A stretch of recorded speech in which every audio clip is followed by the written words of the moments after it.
Quand j'étais jeune, j'ai commencé à monter à poney de bonne heure parce que c'était une idée que j'avais en tête. Et donc j'ai commencé à monter à poney à 9 ans et puis très vite dans le parc de Maison Lafitte j'ai découvert les chevaux de course, les lots qui passaient le matin et j'ai eu envie de m'y essayer de bonne heure, je devais avoir 17 ans. Alors quand j'ai décidé de m'installer, finalement ces messieurs entraîneurs étaient assez sympathiques avec moi parce que je pense qu'ils ne me voyaient pas aller bien loin. Ah oui. Voilà, donc finalement tout le monde était très gentil, ce qui était pas mal. Ça les a pas dérangés, ils ont fait avec. Alors c'est vrai qu'à l'époque on n'était pas bien nombreuses. Hein. Il y avait Madame Paco qui était là, Corinne Baron-Barbe, Myriam Bolac. Je crois qu'on était à peine 10. Sachant que moi je me sentais pas concernée par le fait d'être une femme ou un homme, enfin pour moi c'était pas un problème, ça n'existait pas. L'enjeu était de réussir, mais c'était pas un problème. Enfin, je m'étais installée à 24 ans, donc assez jeune. Et en effet, à ce moment-là, j'avais pas du tout idée de fonder une famille, ni quoi que ce soit. C'était des considérations qui étaient bien loin de moi. Puis tout arrive. Quand Alix, mon premier enfant, est arrivé, eh bien, j'ai perdu mon plus gros client. Donc là, on est en 2013. Oui, 2012-2013. Ça a été difficile jusqu'en 2014, le temps d'absorber cette vilaine couleuvre. Et puis après, c'est bien reparti.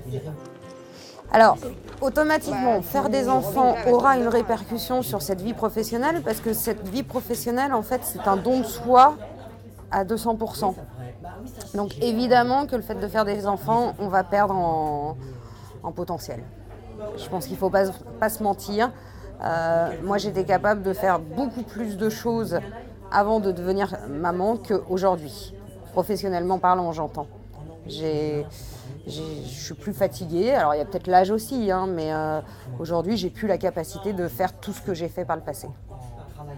Mais je travaille différemment, je fais les choses différemment. Mais j'en fais plus autant moi-même. Quand Roxane est arrivée, j'avais donc moins de chevaux que quand Alix était en route. Mais j'étais très contente, ça me convenait bien. J'avais 12-15 chevaux, c'était un bon nombre qui me convenait bien. Par contre, ça impliquait que je fasse vraiment partie intégrante de l'équipe. Et clairement, j'ai travaillé jusqu'au bout et c'était plus fatigant que pour Alix. Alors, pour faire le troisième, passer 40 ans, parce que le temps passe aussi, faut pas se mentir, on peut pas tout faire. Voilà, donc là j'ai pris l'option de ralentir mon activité professionnelle de façon à pouvoir mener cette grossesse à bien.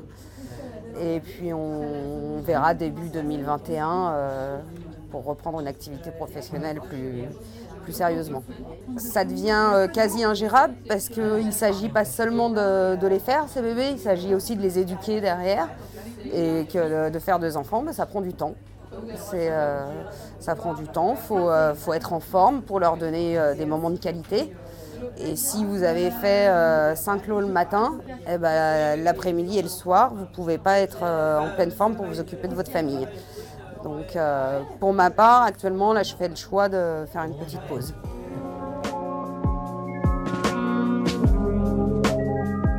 Alors, selon les règles de la MSA, on peut avoir un employé qui sera remboursé en sus pendant le congé maternité, donc je crois que c'est 6 semaines.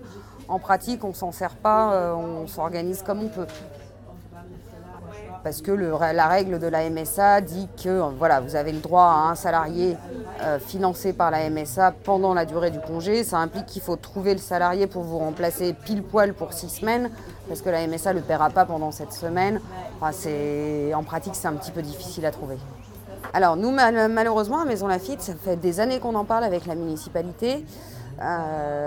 Et ça ne s'est jamais fait. Mais il est évident que depuis 20 ans, on aurait eu la nécessité d'avoir une crèche à Maison Lafitte qui ouvre à 5h ou 5h30 de façon à accueillir les enfants de nos mamans cavalières.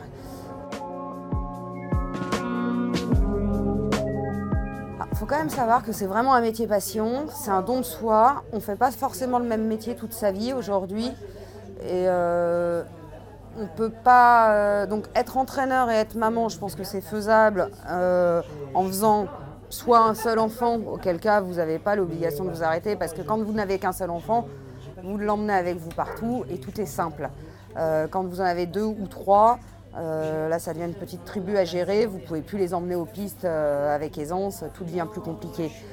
Donc, et en même temps, quand vous faites le choix de vie de faire plusieurs enfants, c'est un choix de vie. Donc, est-ce que ça se marie vraiment avec le rôle d'entraîneur de chevaux de course ou pour les femmes jockeys d'être jockey? C'est pareil, ça sollicite quand même beaucoup le corps, c'est un métier d'athlète, je crois qu'on ne peut pas tout faire.